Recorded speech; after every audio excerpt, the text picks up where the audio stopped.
ಕರ್ನಾಟಕ ರಾಜ್ಯದ ಹವಾಮಾನ ಮುನ್ಸೂಚನೆ. ನಾನು CS ಪಾಟೀಲ್, ವಿಜ್ಞಾನಿ, ಹವಾಮಾನ ಕೇಂದ್ರ, ಬೆಂಗಳೂರು. ನಾನು ಮುಂದಿನ 5 ದಿನಗಳವರೆಗೆ ಏಪ್ರಿಲ್ 17ರಿಂದ ಏಪ್ರಿಲ್ 21ರವರೆಗೆ ಕರ್ನಾಟಕ ರಾಜ್ಯದ ಹವಾಮಾನದ ಮುನ್ಸೂಚನೆಯನ್ನು ಸಂಕ್ಷಿಪ್ತವಾಗಿ ವಿವರಿಸುತ್ತೇನೆ. ಇಂದು ಕರಾವಳಿ, ಉತ್ತರ ಹಾಗೂ ದಕ್ಷಿಣ ಒಳನಾಡಿನಲ್ಲಿ ಕೆಲವು ಕಡೆ ಹಗುರವಾಗಿ ಮಳೆಯಾಗಿದೆ.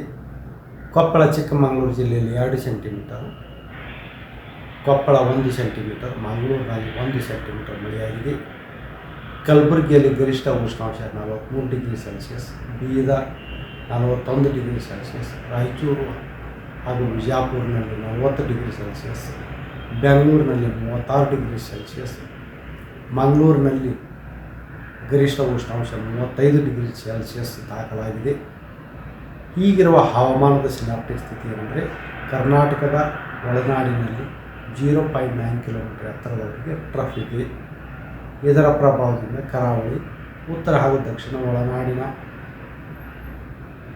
ಜಿಲ್ಲೆಗಳಲ್ಲಿ ಏಪ್ರಿಲ್ 17ರಿಂದ ಏಪ್ರಿಲ್ 21ರವರೆಗೆ ಕೆಲವು ಕಡೆ 25%ಕ್ಕಿಂತ ಕಡಿಮೆ ಪ್ರದೇಶದಲ್ಲಿ ಹಗುರವಾಗಿ ಗುಡುಗು ಮಿಂಚು ಸಮೇತವಾಗಿ ಮಳೆಯಾಗಲು ಹೆಚ್ಚಿನ ಸಾಧ್ಯತೆ ಇದೆ. ಕಲಬುರಗಿ ಹಾಗೂ ಯಾದಗಿರಿ ಜಿಲ್ಲೆಯಲ್ಲಿ ಗರಿಷ್ಠ ಉಷ್ಣಾಂಶ ಮುಂದಿನ ದಿನಗಳಲ್ಲಿ 42ರಿಂದ 44 ಡಿಗ್ರಿ ಸೆಲ್ಸಿಯಸ್, ಕನಿಷ್ಠ ಉಷ್ಣಾಂಶ 26ರಿಂದ 28 ಡಿಗ್ರಿ ಸೆಲ್ಸಿಯಸ್ ಇರುವ ಹೆಚ್ಚಿನ ಸಾಧ್ಯತೆ ಇದೆ. ಬೀದರು, ರಾಯಚೂರು, ವಿಜಯಪುರ, ಬಾಗಲಕೋಟೆ, ಕೊಪ್ಪಳ, ಗದಗ, ಬಳ್ಳಾರಿ, ವಿಜಯನಗರ ಜಿಲ್ಲೆಗಳಲ್ಲಿ ಗರಿಷ್ಠ ಉಷ್ಣಾಂಶ 39ರಿಂದ 41 ಡಿಗ್ರಿ ಸೆಲ್ಸಿಯಸ್, ಕನಿಷ್ಠ ಉಷ್ಣಾಂಶ 25ರಿಂದ 27 ಡಿಗ್ರಿ ಸೆಲ್ಸಿಯಸ್ ಇರುವ ಹೆಚ್ಚಿನ ಸಾಧ್ಯತೆ ಇದೆ.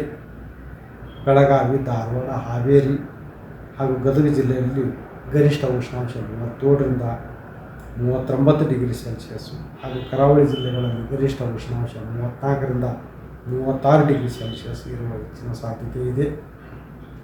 ಕರ್ನಾಟಕದ ದಕ್ಷಿಣ ಒಳನಾಡಿನ ಜಿಲ್ಲೆಗಳಲ್ಲಿ ಬೆಂಗಳೂರು ಸೇರಿದಂತೆ ಗರಿಷ್ಠ ಉಷ್ಣಾಂಶ 36ರಿಂದ 38 ಡಿಗ್ರಿ ಸೆಲ್ಸಿಯಸ್ ಇರುವ ಹೆಚ್ಚಿನ ಸಾಧ್ಯತೆ ಇದೆ.